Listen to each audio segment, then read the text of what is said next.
In previous part of the lesson about JSP scripting elements and directive, we already learned the concept of JSP, and now in this part of the lesson, we're going to learn how JSP works. Okay, so now, what's the mechanism behind the scenes, or how does JSP work?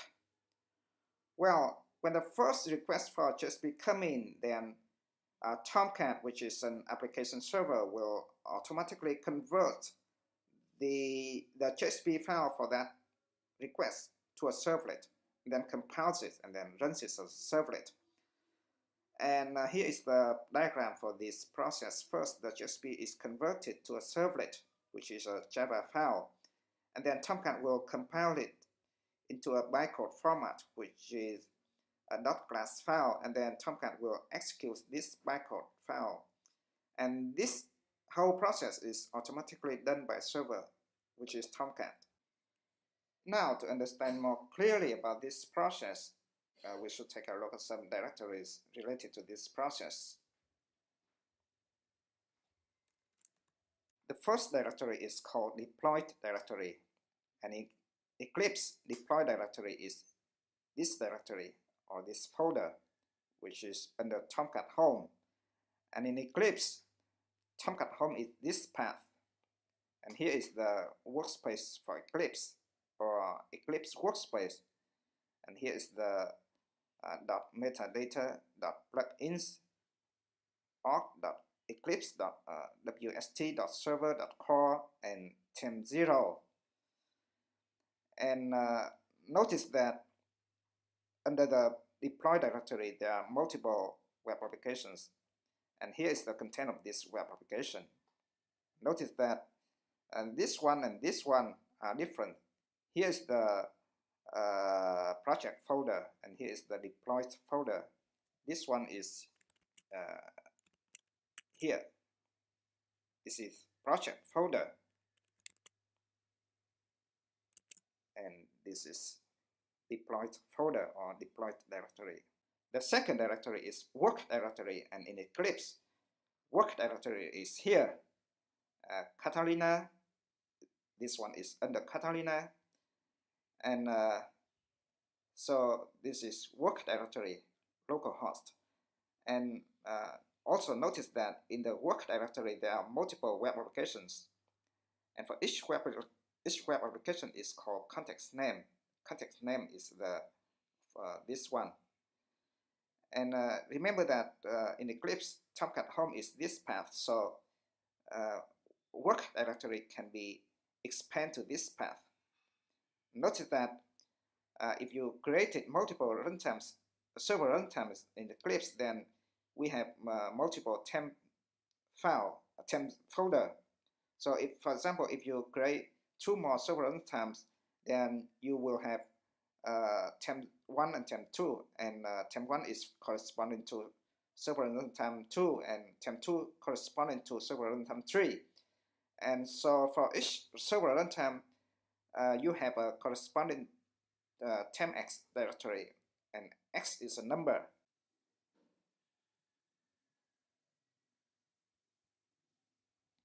And in Eclipse, you can create a server runtime in the following way. You go to Preferences, Server Runtime Environment, and then Eclipse will bring out this dialog, and then you click Add here, and then you perform 2 more steps on these 2 dialogs, and then that's finished. You have a server runtime. Now, here in this slide, I would like to compare the 2 directories, which are work directory and deployed directory. And here's the deployed folder, and here's the work folder. You can see in the deployed folder the JSP files here, and you can see in the work folder the Java files and the class.class files. Remember that the Java file is converted by Tomcat from JSP files, and the .class file is compiled by Tomcat from Java file. Okay, so now let's open the Java file and the JSP file, and let's compare the contents of those 2 files to understand more clearly about the conversion which is performed by Tomcat from the JSP file to the Java file. Remember that this one is the servlet.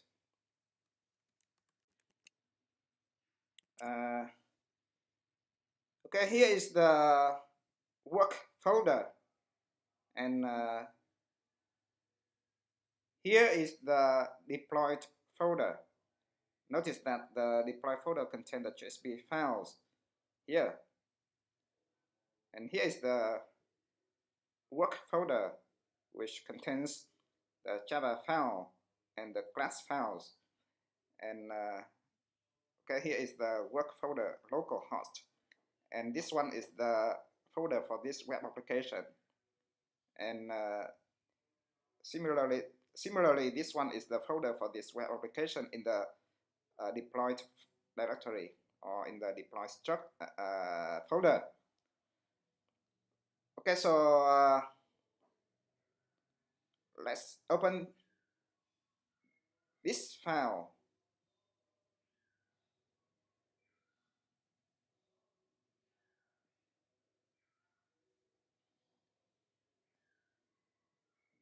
And open the JSP file. Okay, here is the JSP file, and this file is actually this file. Okay, so I will open it in Eclipse. So here is the content of the JSP file, and here's the content of the servlet, which is the Java file, which is converted from the JSP file. And remember that this one is the servlet, so it extends from the HTTP JSP base, and this is the subclass of the HTTP servlet class. And in this class, we have the underscore JSP servlet as underscore JSP service method.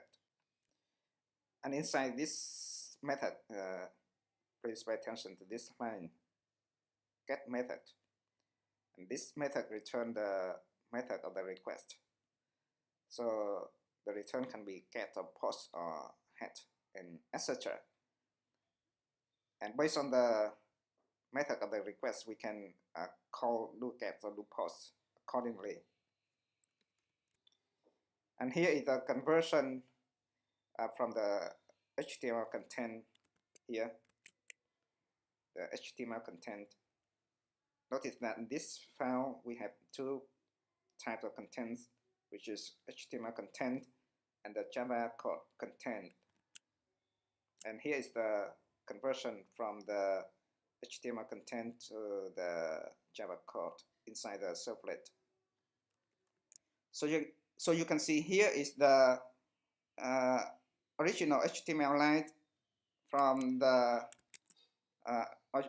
HTML content of the JSP page. So this line was converted by Tomcat to this line out.write, and then passed the original HTML line from the JSP page as a parameter of this method.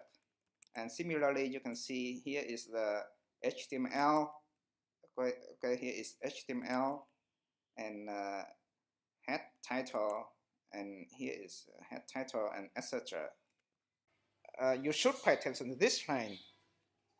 And this is the Java code from JSP page. Here, Java code from JSP page. Okay. Now let's summarize. Okay, now let's summarize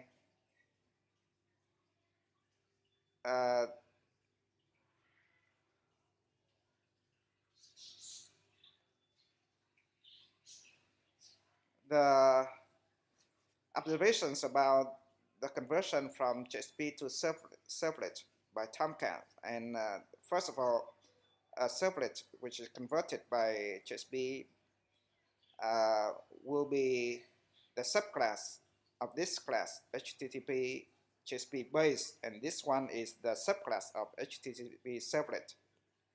And the servlet, which is converted by Tomcat from the JSP page, has this method underscore JSP service, and this method handles everything. That is, it can handle the request with any method, whether it be get, post, or anything else.